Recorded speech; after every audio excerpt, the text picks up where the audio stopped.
before we get started, I want to give a huge thanks to Mubi for sponsoring this video. Mubi is a curated streaming service dedicated to elevating great cinema from all around the globe. Get a whole month free at mubi.com/BeKindRewind. Few films have ever elicited as intense a reaction as The Exorcist.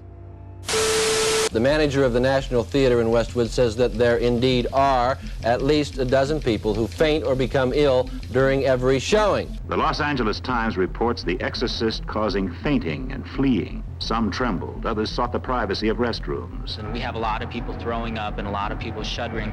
But the thing that really surprises me is people faint. I passed out. I fainted like 10 minutes after the first beginning of the movie. I don't know what happened. I just fainted. You know, it doesn't make me want to get sick like everybody says. My legs are just going, "Nyeh." In Pittsburgh and Toronto, it was claimed that several people had been committed to mental asylums after seeing the film. In Britain and Germany, it was blamed for suicides, and even used as a defense by murderer Nicholas Bell, who pleaded that the film had left him possessed. As chilling and nauseating as audiences may have found The Exorcist, it didn't deter them from buying tickets. It grossed over $190 million, breaking box office records across the country.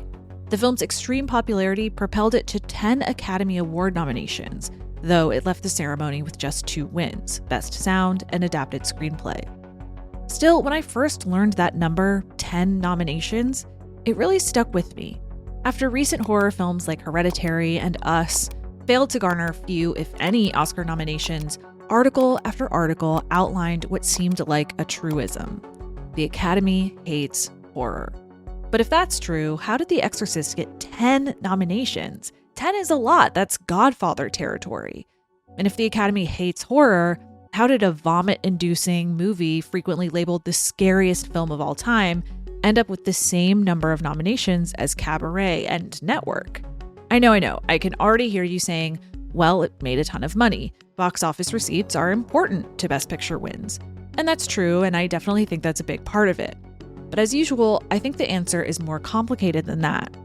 From the reaction to the Catholic Church to the backroom maneuvering of industry elites, the story isn't quite as straightforward as you might expect.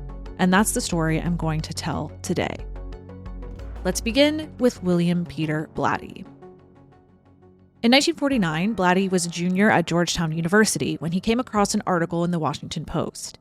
It claimed that a boy had experienced supernatural phenomena, that his bed had shaken, that he spoke in languages he'd never studied, that scars forming the word hell had appeared on his skin. A Jesuit priest cured the boy, performing a series of exorcisms to rid his body of the demons inside him. This story stuck in Blatty's mind and would ultimately serve as an inspiration for The Exorcist. But a lot happened between Blatty discovering the article and the publication of the novel. He worked for the United States Information Agency in Lebanon at the height of the Cold War before returning to Washington, D.C. to work in the Psychological Warfare Division of the Air Force, which obviously launched a handful of conspiracy theories about The Exorcist and its physical hold over audiences.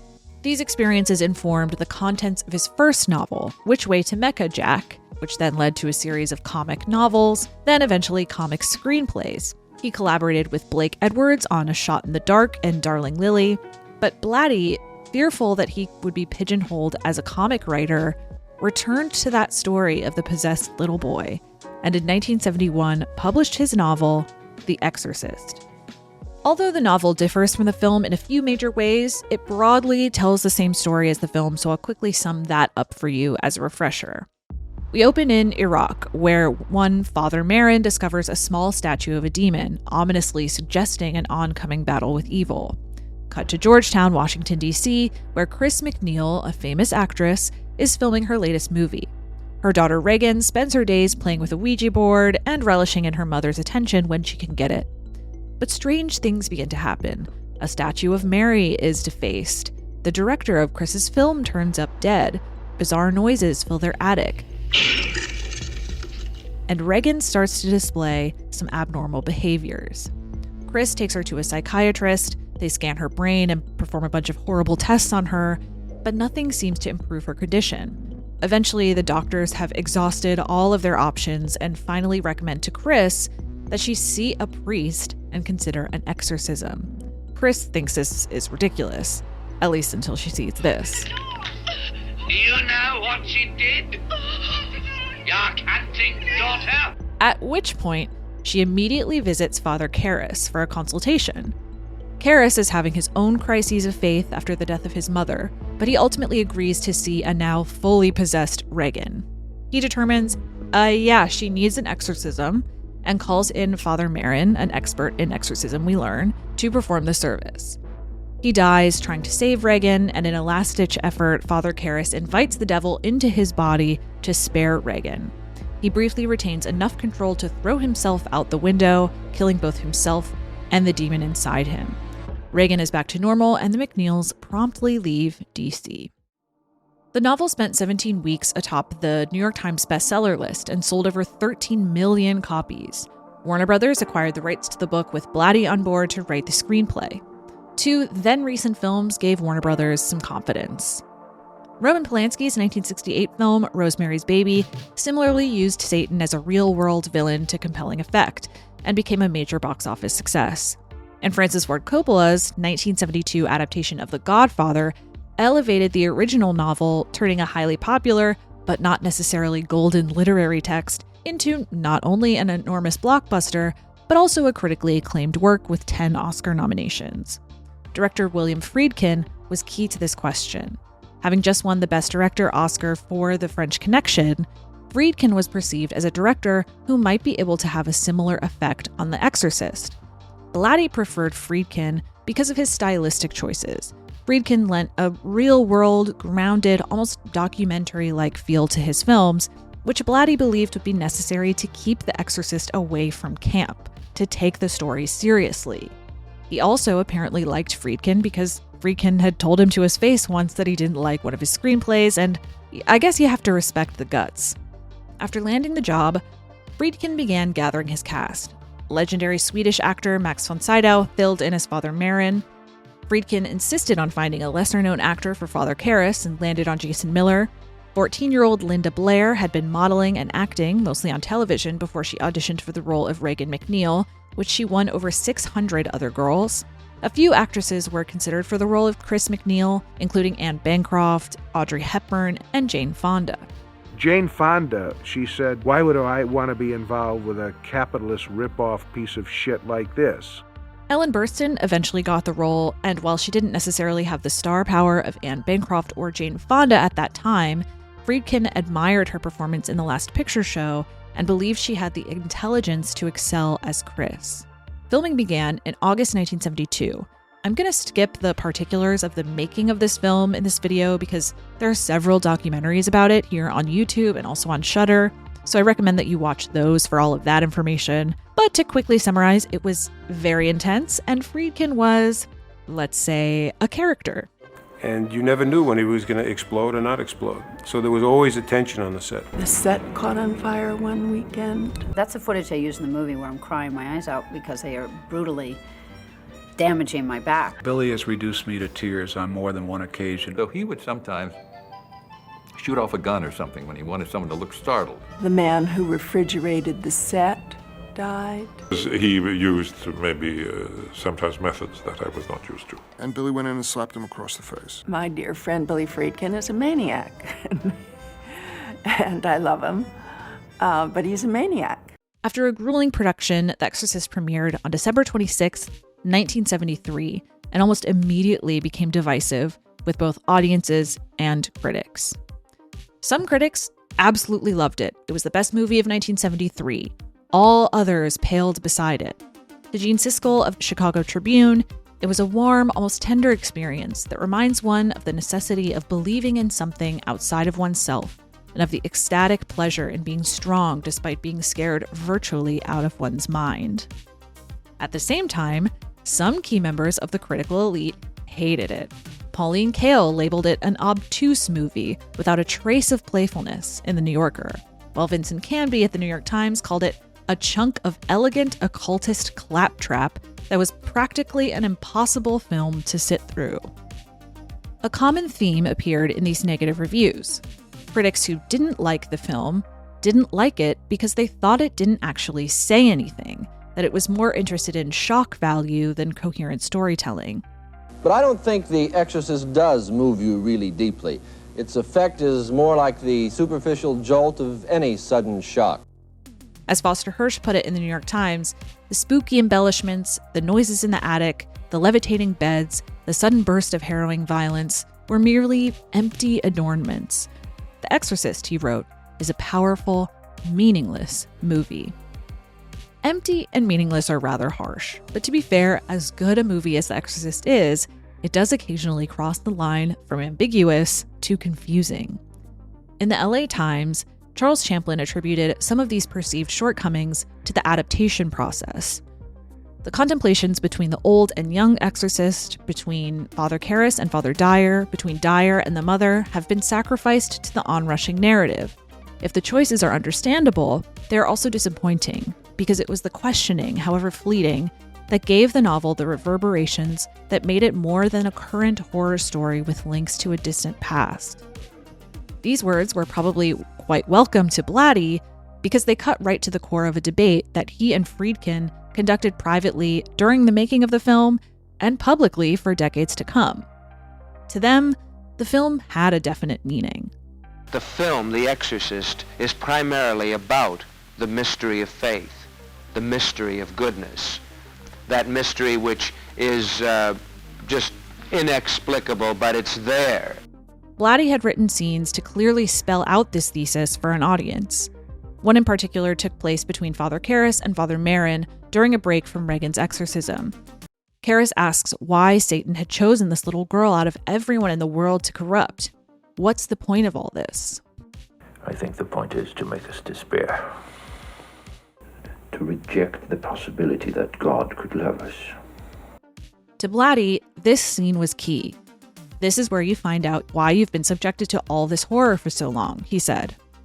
Blatty fought strenuously to keep this scene in, and others like it, to no avail. Friedkin believed it would kill the film's momentum, so he cut it. He had resolved to reduce to a minimum any dialogue of an explicitly theological nature, letting the action speak for itself. I don't want to direct the way people think about this beyond what is already, to me, self-evident.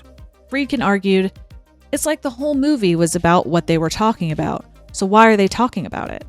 Blatty's feeling was that he had to have his character sitting there and explaining the picture to the audience. I felt that we didn't need to explain it, that the audience should fill in everything for themselves. Well, apparently, some people couldn't do that. Eventually, Friedkin seemingly realized the validity of Blatty's point, or at least he softened enough that upon the film's 25th anniversary, he consented to re-edit these scenes back into the film. The re-released version, literally titled The Exorcist, the version you've never seen, includes more theological discussions, more grounding scenes with Chris and Regan to appease Blatty, and of course, some additional horror moments that had been cut, like the infamous stair scene. Friedkin admitted of the new version, I must say, having done it, I do feel it underlines the spiritual quality of the film much more. Viewing both versions now, I can see that the old version is a colder film, more dyspeptic and abstract. This new version is much warmer and I think much better. Still, even the film's detractors in 1973 had to admit that regardless of its apparent lack of meaning or coherence or even taste level, Friedkin had masterfully crafted a gripping horror film. The Newsday critic, for example, wrote that even if the book and the movie were pure shock experience for its own sake, Friedkin knows precisely how to control our breathing, make our hearts palpitate, and give us an adrenaline rush. Champlin continued in the LA Times, the film's raw power is there, whatever the reservations, and once the contest is truly underway between the priests and whatever is in command of the girl, nothing gets in the way of the storytelling and its swift and violent conclusion, and no one is likely to remain indifferent or unmoved in its presence. Champlin was right. Audiences were certainly not indifferent or unmoved by The Exorcist. Word of mouth proved infinitely more powerful than any reservations from critics, and before long, people were waiting outside for 5 to 6 hours in the dead of winter, just trying to get tickets to see it. The Exorcist scored the biggest opening day gross for a single theater in the history of Los Angeles motion picture houses. and broke established records in every other theater where it opened across the country. The Exorcist is still drawing sellout houses for every performance, complete with lines around the block. They wait outside the North Point Theater through 2 or more performances to get in. This morning they were standing in line at 4:30 in the morning for the 10:30 show. You just bring cards by the way, or is it something that you planned ahead of time? Or did you go out and buy them? We planned ahead of time to bring them because we heard about the long lines. Well, we came yesterday for the 3:45 showing, and then we came back again for the night one, and we stood in line, but nothing. We didn't get in, so we wanted to come back again today. To some, the horror was a thrill ride. To others, well, you saw the reactions from earlier in the video. Given how upsetting some viewers found it, a few local communities called into question the film's R rating. An R rating meant that technically any child could see the film with a guardian's permission. Groups of concerned pearl-clutching citizens immediately took action to bump up the film's rating to X, meaning no one under 17 could see it under any circumstances. One group in Boston even took a theater to court, but the case was dismissed on the grounds that The Exorcist did not meet the grounds of obscenity as defined by the Supreme Court. In spite of all this outrage, or quite possibly because of it, The Exorcist continued to break box office records across the country. I do think it's possible to attribute The Exorcist's box office success to how it resonated with a general sense of unease in early 1970s America. People often make that argument, including Mark Kermode, whose book on The Exorcist for the BFI Classics series opens by outlining the political instability of that era. Nixon's impeachment trials were ongoing. Protests against the Vietnam War had only just settled down, etc., etc. A film about making sense of gruesome chaos would resonate in that context. While I think the anxiety of the time certainly played a role in the film's success, I wouldn't argue it was a primary factor, because in terms of motivations for box office hits, The Exorcist feels more like Gone with the Wind than it does The Best Years of Our Lives. Okay, let me explain what I mean. The Best Years of Our Lives became a box office hit because it clearly depicted a broadly held sentiment throughout the country in the wake of World War II. It was what people needed to see at that time. It spoke to a specific feeling of the era. Gone with the Wind, although it had its own political implications and ideas, felt like anything else in theaters. In a world where most films ran 90 minutes in black and white, Gone with the Wind was a Technicolor epic that told a compelling story. It redefined spectacle and set a new benchmark. In the same way, in a world where horror had largely become defined by camp or by quiet gothic hauntings, The Exorcist set new standards for gore, for the grotesque, for obscenities, for technical achievement. It helped shape modern studio horror. The Exorcist, as a revolution in spectacle, not only explains its box office draw, but also better contextualizes why people reacted to it the way they did. Because there's hype, and then there's hype bordering on mass psychosis. The audience's reactions to The Exorcist were, I think we can say, extreme. Granted, as I mentioned, we have to allow for some grace, given that most people had never seen anything like it before. Remember, audiences freaked out about King Kong in 1933, which was an undeniably impressive technical feat at the time, though not likely to stun audiences the same way 90 years later. But reactions to The Exorcist took on a more performative element that extended far beyond the seats of the theater. The more publicity given to the most excessive initial reactions to the film, the more cameras in people's faces asking them what happened in the theater, the more intriguing the film becomes. The more overreaction is rewarded, until it spirals out into a phenomenon that has almost nothing to do with the film itself. I want to see if it's going to make me throw up. You go to see the film, but you also go to see how people will react to it, to be a part of the bit. In addition to the visceral horror of the medical tests and possession, The Exorcist was also existentially jarring. It's a film about faith, so some audience members were prompted to consider their relationship to God or the Catholic Church specifically. Among the many consequences of the film's outlandish reception was an uptick in business for the Catholic Church. And judging from my long night in the lobby, the people most susceptible to being profoundly upset by the film are those who went in believing in the devil, Roman Catholics especially. Do you believe in it? Well, I'm a Catholic. It makes me want to go to church. The same way doctors reported being inundated with patients thinking they had leukemia after watching 1970s Love Story, articles began popping up to describe how priests have been called to the aid of terrified teenagers who reported that they could not sleep. Chancery officials have been confronted with a wave of inquiries from persons who believe that they, or acquaintances, are possessed by a demon. Said one reverend in Chicago, "I've received dozens of calls from people who are horribly frightened or so confused that they have begun to lose their grip on reality. I know of 2 kids who came out of the movie thinking that they were possessed and have now been hospitalized." All of this brings us to the Catholic Church. Now, I've talked about the relationship between the Catholic Church and the film industry many times, and generally speaking, it is an antagonistic relationship. Catholic doctrine shaped the Hays Code, the rule book for what could and could not be shown on film for decades. Catholic organizations took the industry to court, protested, picketed, you name it. So I assumed, going into this project, that the church would not be enthusiastic about The Exorcist because it employs rather grotesque imagery, including imagery of defiled Catholic artifacts, and because, frankly, they have voiced quite aggressive opposition to films that do a lot less than The Exorcist. But the church's reaction wasn't quite that simple. It was actually more like, you know what?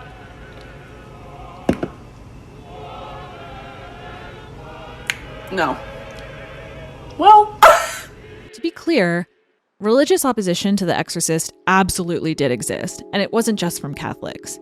Evangelist Billy Graham loudly inserted himself into the conversation as usual, saying the film was the embodiment of evil and had the devil in every frame. In her article on the religious response to The Exorcist, scholar Amy Chambers notes how Protestant groups organized boycotts and campaigns outside cinemas to warn people about the evil of the film. And as for the Catholics, the United States Conference of Catholic Bishops' Office of Film and Broadcasting, a thing that actually existed, officially condemned the film with a negative review and an A4 rating. The church developed a specific rating system similar to the MPAA G through R system that judged a film or television show on how well it followed Catholic teachings. An A4 rating suggested that The Exorcist may confuse or offend the sensitive or casual adult moviegoer, but it could give viewers with strong stomachs some salutary reflections on the nature of good and evil, matter and spirit, religious belief, and the limits of science when confronted with spiritual forces that somehow affect and influence human life. The fact that it wasn't condemned outright indicates that the church actually responded to the film with a much more nuance than you might initially expect. Yes, The Exorcist can be rather shocking, maybe even blasphemous. Your mother sucks cocks in hell, Paris. But if you actually break down its logic and its messaging, it becomes clear how thoroughly it endorses a Catholic worldview. Reagan's problems aren't solved by science, but by turning to God and to the church and to religious ceremony. Father Karras struggles to maintain his faith in God, a common theme in many Catholic works. As Nick Rapatrizzone points out in The Atlantic, great Catholic narratives grapple with suffering and doubt. Importantly, though, when Karras is put to the test, he reaffirms his faith. It's his commitment to God that allows him to triumph over evil. And finally, here we see the devil depicted not as an amorphous force of evil, but as an actual character or person, consistent with Catholic doctrine. To many Catholic viewers, The Exorcist was a paradox. As Sheena Tehrani writes, The Exorcist is thus a work of sacred blasphemy, exposing its viewers to the foulest of images and sounds in order to guide them on a reverential journey through the dark night of the soul. Where some people looked at The Exorcist and saw a vomit-inducing thrill ride, some Catholics looked at The Exorcist and said, representation matters. It likely helped that The Exorcist paled in comparison to another recent film that dealt with exorcism, Ken Russell's 1971 film, The Devils, an adaptation of Aldous Huxley's The Devils of Lou Dunn, which gets into everything the Catholic Church isn't too keen on addressing. Its historical, sometimes violent influence over European monarchs, political corruption, the excessive wealth of the church, and of course, the harmful, maddening effects of repression, particularly sexual repression. Russell depicts all of these topics in a fantastical, provocative, and truly indulgent fashion. I really cannot put many of the scenes in that movie here on YouTube. The Devils very much had the reaction you might expect from an extravagant film about Catholicism and exorcism. Its public screening at the Venice Film Festival was canceled to avoid possible police intervention. As the Gazette put it, the way some church authorities have attacked it, you'd think the devil himself had made the film. When the Ken Russell film was screened at the Venice Film Festival last week, Catholic Church officials pounced on it with a fury unseen since the Inquisition. The message seemed to be, you can be shocking, it just depends on how you do it. The Exorcist may have shocked visually, like The Devils, but theologically, it felt more similar to something like A Man for All Seasons, a Best Picture-winning film about the maintenance of faith in the face of major challenges. The church could tolerate the ugly, terrifying aesthetics of The Exorcist because they served a larger message about faith that legitimized its doctrine. Before long, official Catholic newsletters listed Father Karras as an example of a loving and generous leading character who stood out among the amoral anti-heroes Hollywood churned out in the early 1970s. Spokesmen cautiously defended the movie as an artistically and morally acceptable version of what they say are rare instances of satanic control of a person's body and mind. Over time, resistance to The Exorcist by the church has only become more muted, to the point that it's become quite openly embraced. A review on a Catholic website last year described it as Catholic art incarnate. It is the single most profound piece of evidence that a theologically arresting film, created by a director and cast at the height of their talents, can be both a source of entertainment and an evangelizing text. Key to the nuanced reaction of the church in 1973 were Friedkin and Blatty's intentions with the project. Both wanted to make a film that seriously probed the meaning of faith and involved the church from the beginning, hiring consultants to advise on set and a real priest to be part of the cast. Ironically, Warner Brothers didn't care about the religious backlash at all, and in fact, they might have actually preferred more of it. According to Chambers, Warner Brothers were delighted by the stories of religious outrage, as they correlated the news coverage with boosted sales, with internal memos remarking that the best thing that could happen would be a public condemnation from the Pope. For what it's worth, Blatty claimed that although the Pope had personally not seen the film, it had been apparently well received in the Vatican. I mention this because it was not the church or conservative groups that led a movement against The Exorcist or destroyed its chances at the Oscars. The industry turned its own back on the film in that slow, gradual way that tends to happen during awards season. The Exorcist received 10 Oscar nominations, including Picture, Director, Actress, Supporting Actor and Actress, and Screenplay for Blatty. It tied for most nominations with The Sting, a film about two con men played by Robert Redford and Paul Newman who conspire to take revenge on a crime boss who killed their mutual friend. Most industry insiders believed The Exorcist was favored to win the lion's share of awards. However, these journalist predictions don't indicate a widespread, genuine enthusiasm for the film. Rather, they bluntly assumed the only reason The Exorcist was in the conversation at all was because of its box office receipts. And it's certain to impinge on the subconscious of the people voting for the Academy Awards, if for no other reason, just because it's become such a movie phenomenon, superficial or not. Academy voters can overlook a film's deficiencies if it's a big moneymaker, and hence, the flawed Exorcist appears the winner. Both The Exorcist and The Sting won 10 nominations apiece, but the race isn't all that even, thanks to the astonishing box office returns of The Exorcist. The film became a national mania, and for that reason, is highly favored to top The Sting. The Exorcist has impressed a lot of people with its flashy treatment of a touchy theme, and even more with its financial success. Hollywood does love a box office blockbuster, but could anyone really consider it as the best of anything in any way, except as a moneymaker? Doesn't exactly inspire confidence, does it? Generally speaking, there was a lack of clarity overall as to who would take home most of the major awards. Picture usually went to The Exorcist for its box office, or occasionally The Sting, but there was no consistent prediction for Best Director or Best Actor. Well, okay, there was a consensus for Best Actor, that Marlon Brando would have won for Last Tango in Paris had he not refused to accept his Oscar for The Godfather the year prior because of the film industry's treatment of indigenous communities. That was a truly iconic moment that requires a greater breakdown than what I can give here, but needless to say, neither the audience nor the voting body of the Academy responded well to his refusal. In 1974, no one was willing to risk another no-show, or worse, another political statement, by giving him another award. The mindset of the evening, which is very relevant to The Exorcist's chances, would be avoid controversy, play it safe. And then, obviously, a streaker ran through the ceremony anyway. Burston's Best Actress nomination had a similar tone to The Exorcist's nomination for Best Picture.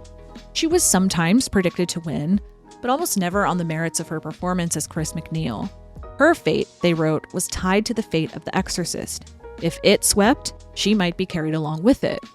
The rest of the Best Actress commentary was spent either lamenting that once again the Academy nominated Ingmar Bergman for a bunch of awards, but failed to recognize any of the actresses for Cries and Whispers, or predicting that Joanne Woodward would take home her second Oscar for Summer Wishes, Winter Dreams. It should be no contest in favor of Miss Woodward, claimed the New York Times. Woodward, Woodward, Woodward, Woodward. Amazingly, I could not find a single article that predicted Glenda Jackson, the eventual winner, would win. Indeed, the Boston Globe went so far as to say that she wasn't even in contention with most voters. Perhaps that explains Joanne Woodward and Ellen Burstyn's reactions when Jackson's name was announced. Glenda Jackson. People like to paint their reactions as kind of a sore loser moment, which, I don't know, maybe it is. But I do also think that that moment was genuinely surprising. The next day, it was literally labeled the biggest surprise of the evening. Thanks to her recent performance in The Last Picture Show, Burstyn was very much respected by Academy voters at this time. She'd win the next year for a much better role in Alice Doesn't Live Here Anymore.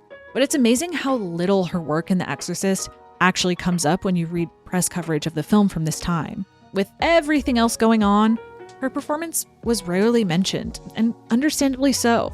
She is strong in the film, but she simply wasn't the first thing people wanted to talk about when they left the theater. The person everyone wanted to talk about was Linda Blair. Blair and her circle were put under scrutiny almost immediately for various reasons. What kind of mother would allow her daughter to perform in a role like this? Did they really make her do all those nasty things? Was she psychologically scarred in the process of making it? Warner Brothers shipped Blair around the world to simultaneously promote the film and essentially reassure the public that she was fine. Linda, there are various rumours that you were affected psychologically by the film, which are no doubt untrue, but what is the situation? Did it disturb you in any way? No, it didn't at all. It didn't? No, people I think just, they felt that I'd have to come out kind of with problems or something, and that's how it started. I don't know. But no, I've never had any.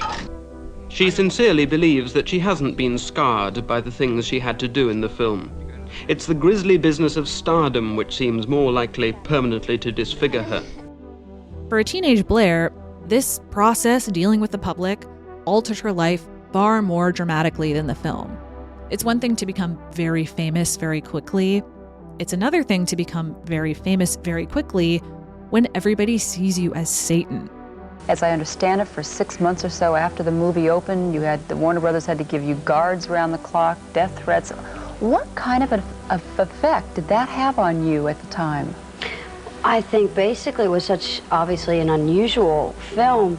It turned my whole life around as far as the influence of the film, because people believed that I had something they related me too much to the character.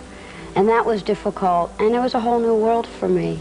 Because I was so young, and I'm not Bill Blatty, and I'm not Billy Friedkin, I've had a whole different experience and a whole different ride, and of course mine was to survive. Survive the movie, survive the impact that it had on the world, and to say, that's not who I am, this is who I am. While some feared Blair had been forced to do too much as Regan, others began to question how much of the role she had actually performed herself. Seeds of doubt came in the form of Eileen Dietz, Blair's stand-in, and Mercedes McCambridge, who dubbed Blair's voice during the possession. What an excellent day for an exorcism.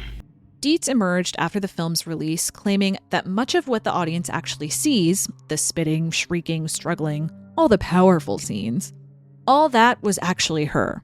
Warner Brothers disagreed, finally stopwatched the movie, and conceded that Dietz appeared on screen for just 28.25 seconds. She petitioned the Screen Actors Guild, claiming that she signed a gag order preventing her from publicizing the fact that she was Linda Blair's double in the movie. She told one paper, "I just want to be able to tell a casting director about my work in The Exorcist." Absolutely a fair thing to ask. McCambridge similarly came forward, stating that she had not been properly credited for her voice work. Indeed, her name didn't even appear in the credits of the first prints of the film. She too petitioned the Screen Actors Guild, and this was eventually corrected, though the battle delayed the release of the film's soundtrack album. When Blair won the Golden Globe for her performance, singer and comedian Steve Lawrence cheekily joked at the ceremony that her acceptance speech had been made by Mercedes McCambridge. It's a pretty good, harmless joke, but nevertheless serves as a good example of the effect these twin controversies had on Blair's Oscar chances. To many voters, her performance had been manufactured in the special effects department. Again, the winner was inconsistently predicted. Many assumed the Academy would go with the sentimental choice, Sylvia Sidney in Summer Witch's Winter Dreams. Of course, Tatum O'Neal, the eventual winner, who was nominated for Paper Moon, was also sometimes predicted, and a fun narrative developed about two child stars facing off for Best Supporting Actress, an occasion that has yet to be replicated, to my knowledge. But in the end, the mounting controversies had called Blair's performance into question, and she went home empty-handed. Almost everyone involved with The Exorcist did. Of its 10 nominations, it won just 2, Blatty for Adapted Screenplay and Robert Knudsen and Chris Newman for Best Sound. Its lack of awards was news in and of itself. What bedeviled The Exorcist? To many commentators, the answer lay in the actual Best Picture winner, The Sting. The Sting is a quite entertaining, enjoyable film, but it is deeply conventional by the standards of Hollywood in the early 1970s. The film reunites the most handsome, well-liked male duo of the era in what amounts to a reprisal of their roles in Butch Cassidy and the Sundance Kid, in yet another example of the 1970s does the 1920s and 30s. They play inoffensive, glittering con men with Robin Hood's ethics and Nathan Fielder's inventiveness. Canby's New York Times review sums it up well. The Sting has a conventional narrative with a conventional beginning, middle, and end. But the film is so good-natured, so obviously aware of everything it's up to, even its own picturesque frauds, that I opt to go along with it. One forgives its unrelenting efforts to charm, if only because The Sting itself is a kind of con game, devoid of the poetic aspirations that weighed down Butch Cassidy and the Sundance Kid. So in that sense, The Sting was the perfect counterpoint to The Exorcist. It didn't provoke or trouble, it didn't claim to be about anything profound, nor did the audiences have to strain to discover its meaning. It didn't face bans, it didn't cause fainting spells or hospital stays, and for a voting body terrified of another year with controversy and looking for any excuse to avoid it, The Sting was an easy, acceptable solution. But to Blatty and Friedkin, the conspiracy ran much deeper. According to Nat Segaloff's book, The Exorcist Legacy, the film had one very influential behind-the-scenes hater, director George Cukor. He was dead set against The Exorcist receiving any recognition at all from the filmmaking establishment. According to those who heard the elder Cukor wax against the picture, he called the film an abomination and said if this thing wins an Academy Award, it's the end of Hollywood. William Blatty knew about this and was not happy about it. He blasted Cukor in the press the day after the awards. "It's a disgrace," he said. "There's no doubt in my mind that The Exorcist is head and shoulders the finest film made this year and in many other years." In years since, Friedkin has doubled down on this accusation, insisting that a cadre of directors plotted to prevent an Exorcist win. He told Rolling Stone, "There was a campaign against The Exorcist led by Robert Aldrich, the director of Whatever Happened to Baby Jane, and George Cukor. The guy who produced the awards show that year told me they were going around saying, if The Exorcist wins Best Picture, it's the end of Hollywood as we know it. Fuck them." I think there was a lot of resentment and jealousy. Robert Aldrich wanted to direct The Exorcist, and I think what bothered Cukor was that the film was disturbing and blasphemous, as well as the fact that I had recently won Best Director for a little fucking documentary about two cops. But Cukor and Aldrich weren't alone. This sentiment ran deep throughout the film community. The Exorcist inspired a crisis of confidence in many critics, who openly wondered whether the film forecast the downfall of cinema itself. They didn't see audiences grappling with the complexities of faith as Friedkin and Blatty intended. They saw groups of rebellious young people who laughed and cheered vociferously at Reagan's blasphemous cursing and her defiance of authority figures. Canby wrote that the audience watches as if attending a porno film, moving around in their seats, talking, smoking, staring at the ceiling during the conventional exposition, and then paying attention only to the violence that has been sanctified. To Stephen Farber of the New York Times, The Exorcist spelled disaster for refined cinema. Within the industry, even the people who don't really like it feel that they must be respectful. After all, if you are too critical, it means you don't like money. But a successful bad movie has never, to my knowledge, led to the production of good movies. What could satisfy the audience that salivates over The Exorcist? What could top this chamber of horrors? The audience turned on by the gore certainly won't want to come down for a modest, thoughtful, subtle movie about real people. The Exorcist fans will demand even juicier thrills next time out. More torture, castrations, severed heads, limbs, and breasts. In some sense, he was right. Plenty of Exorcist-esque copycats, made primarily to replicate or outdo its goriest elements, began to pop up, opening the door to a permissiveness in mainstream horror that hadn't quite existed and that has admittedly escalated over time. But his take is also quite cynical and small-minded. Enjoying this chamber of horrors doesn't mean a person would necessarily reject thoughtful, subtle movies. Hell, you could even say that The Exorcist is, at times, a thoughtful, subtle movie. And what's wrong with enjoying gore anyway? Farber, in his pearl-clutching fear, was unable to anticipate horror greats like Poltergeist or Halloween, which owed a great debt to The Exorcist and evolved a genre that still, for some reason, fails to receive the accolades it deserves. And so The Exorcist, most popular film of the year, now considered one of the greatest horror films of all time, came away with just 2 wins out of 10. It's a good example, frankly, of how oftentimes award shows really don't mean very much. The Exorcist's legacy is strong. Its story is still being expanded upon and picked apart. I loved what Ruth McCormick had to say about it in Cineast upon the film's original release. The Exorcist is a Rorschach test. Some seek a mystical experience, others kinky thrills. Some cheer for God, others have sympathy for the devil. To some, it's just a juicy horror picture. To others, a profound theological statement. No matter who is looking at that Rorschach test, one thing is clear.